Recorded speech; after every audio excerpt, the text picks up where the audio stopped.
Spider-Man, New York's avenging arachnid. We're all familiar with the webhead full of teenage angst, but you just may be familiar with Peter Parker. How about the rest of the Spider-Verse? This is the X list where we count down the best Spider-Man in Marvel. Besides Peter Parker. Number 10, Spider-Ham. You heard me right, Spider-Ham. Also known as Peter Parker, Spider-Ham was intended as a joke, but fans grew too attached to him, and Marvel kept him around, even to such lengths as playing a crucial role in the arc known as Spiderverse.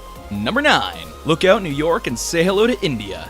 Yeah, there's a Spider-Man of India, and he's amazing. His real name is Pavachur Prabhakar? Okay, I'm a white guy from Florida. I'm sorry, I can't speak Indian. In all seriousness, his name is pronounced Pravachai Prabhakar, and he's low on this list due to the very limited material we've seen him in. He appeared in his own miniseries as well as having a role in Spider-Verse. We chose this version because of the utilization of Indian culture, folklore, and even magic elements as opposed to the usual science elements that's in Spider-Man.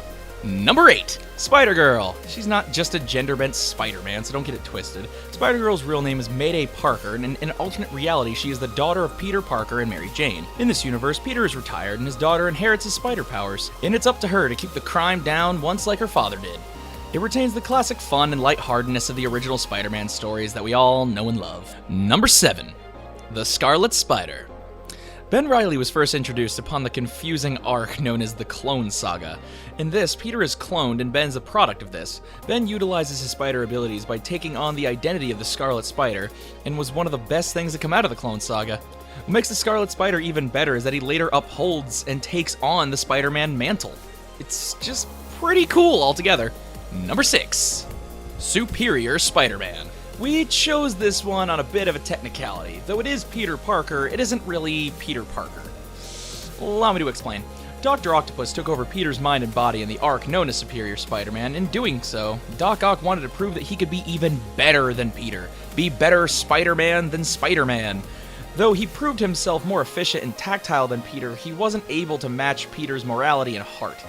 One of the most controversial Spider-Man stories next to One More Day in Sin's Past. It's a doozy of a read, but a damn good one for sure.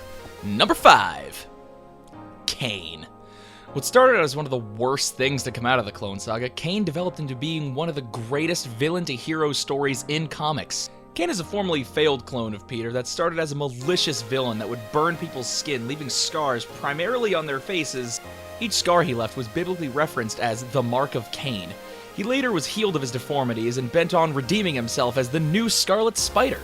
Number 4, Spider-Man Noir is a period piece in which Peter Parker is living in the time of the Great Depression and magically obtains his spider abilities from a mysterious spider god. Spider-Man Noir is a loving reference to classic American pulp heroes like the Spirit, while still upholding the modern noir storytelling. We were fortunate enough to get segments where he plays as him in the video game Spider-Man Shattered Dimensions. Number 3, Spider-Man 2099. Even in the future there's a Spider-Man, but his story isn't really for the faint of heart. The story revolves around Miguel O'Hara. In the year 2099, he is fused with spider DNA in a sabotaged lab experiment. The comic must have taken some inspiration from the cult classic movie The Fly. Miguel is actually inspired by the original Spider-Man to take on the Spider Mantle and decides to battle the monopolistic company known as Alchemax, who is running America like a dictatorship through evil corporate ventures. Miguel has frequently teamed up with normal universe Peter and has even appeared in some of the video games such as Shattered Dimensions and Edge of Time. He is so badass that he once even wielded Mjolnir, Thor's hammer. Number 2, SpiderWoman. Although her first comic appearance was in Spider-Verse, the character has exploded among fans and was demanded to have seen again. Her character is from an alternate universe in which Gwen and Peter switched places, Gwen getting the spider powers and Peter for some reason becoming the lizard and dying in his fight with Gwen. Marvel was never expecting the sheer amount of popularity of this new character, and they quickly responded to the love that she was getting, giving her her own solo series. Maybe it's the character, maybe it's the concept, or just a gorgeous character design, Spider-Gwen is rightfully a huge success. Number 1, Ultimate Spider-Man, Miles Morales. Starting from the bottom as a regular middle-class kid to becoming the youngest member of not just the Young Avengers, but the Avengers. What hasn't already been said about this guy? He's affected not only the comic book community, but has actually affected worldwide news. The creation of this character sparked what a lot of fans who have not been properly represented needed. Miles has been a key component of defeating Galactus and a storyline known as Cataclysm, as well as being a key player in Spiderverse and Secret Wars. Stan Lee even went on to say this about Miles. What I like about the costume is that anybody reading Spider-Man in any part of the world can imagine themselves under that costume. And that's a good thing. If we missed a Spider-Man character that you think should have been on this list, comment your characters below. If you want to see more X lists, comment an idea and subscribe to Infinity Art for all things comic book entertainment. And hey, thanks for watching. My mind won't stop, my brain won't sleep. I can't get up and I can't eat. It's been like this.